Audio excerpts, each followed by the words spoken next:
La science, toutes les sciences, au Labo des Savoirs. Alors, il semblerait que plus les théories scientifiques se développent, plus nous sommes en mesure de prédire l'avenir. Nous pouvons prévoir à la minute près des éclipses qui auront lieu dans des centaines d'années. La météo nous indique le temps qu'il fera dans une semaine. Grâce au progrès de l'imagerie cérébrale, nous pouvons même anticiper le comportement d'un individu à partir de son activité cérébrale. Jusqu'où la connaissance peut-elle aller? Existera-t-il un jour une théorie capable de tout expliquer et par conséquent de tout prédire? Le progrès scientifique a-t-il des limites? Morgane Guillet. D'immenses progrès ont été accomplis par différentes disciplines durant le XXe siècle. Chaque jour, des milliers d'articles scientifiques sont publiés dans tous les domaines et nos capacités de prédiction s'accroissent. Ce savoir pourrait-il s'étendre à l'infini? Nous pouvons avoir l'impression que si certains phénomènes échappent encore à la science, c'est uniquement parce que nos théories ne sont pas encore achevées. Imaginez alors jusqu'où pourrait aller la connaissance dans le futur. Grâce au progrès scientifique, vous pensez qu'il sera peut-être possible, un jour, de prédire le temps qu'il fera dans un mois. Eh bien, vous vous trompez. Les prédictions météorologiques sont intrinsèquement limitées, et les scientifiques en ont conscience. Ils ne pourront jamais prédire plus d'1 ou 2 semaines à l'avance le temps qu'il fera. Prenons un modèle simplifié de l'atmosphère avec seulement 3 paramètres à prendre en compte. La pression, la vitesse et la température, comme si tout le bulletin de météo de la Terre tenait en seulement 3 nombres. On entre ces 3 nombres dans l'ordinateur, puis on laisse la machine calculer les états suivants. On obtient une courbe qui représente l'évolution du système dans le temps. Maintenant, imaginez qu'on recommence en prenant quasiment les mêmes nombres. Eh bien, la courbe obtenue sera totalement différente. La moindre petite variation du système initial peut entraîner un immense changement dans les prévisions. En d'autres termes, un simple mouvement d'air créé par un battement d'ailes de papillon pourrait provoquer une tornade à l'autre bout du monde. Et celui d'une abeille pourrait empêcher cette même tornade d'apparaître. C'est ce qu'on appelle la théorie du chaos, ou l'effet papillon.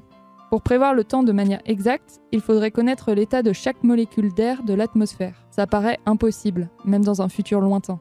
La théorie du chaos nous dit donc qu'un système peut être parfaitement déterminé par un processus de cause à effet et être pourtant totalement imprévisible. Il existe des systèmes dont on ne pourra jamais prédire l'évolution. Une deuxième limite à la science vient directement de la physique quantique. Cette théorie décrit ce qu'il se passe à l'échelle de l'infiniment petit. Prenez un cheveu, zoomez plusieurs milliards de fois à l'intérieur. Vous verrez un ensemble d'atomes alignés.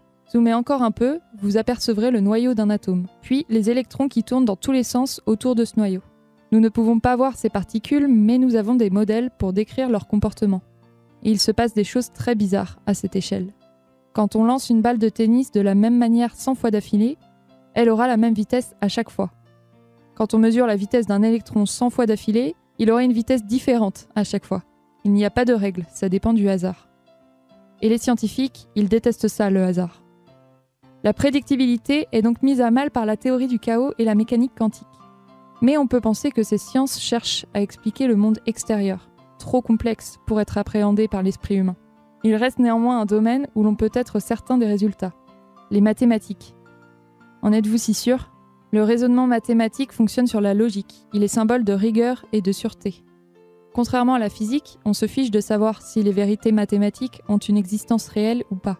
On peut partir de n'importe quelles hypothèses, puis on regarde les conséquences qui en découlent.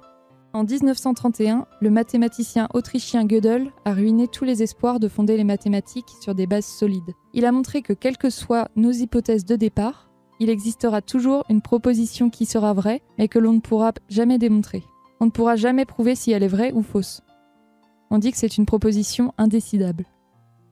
Le théorème de Gödel, avec la mécanique quantique et la théorie du chaos, font partie des grandes découvertes du XXe siècle qui ont carrément anéanti l'ambition des humains de pouvoir tout connaître avec la science.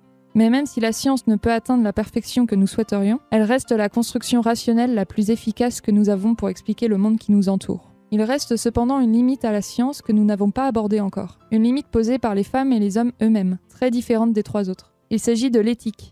Par exemple, les scientifiques n'ont plus le droit de faire des expériences sur les grands singes, comme c'était le cas avant. La science dans tous ses états au Labo des Savoirs.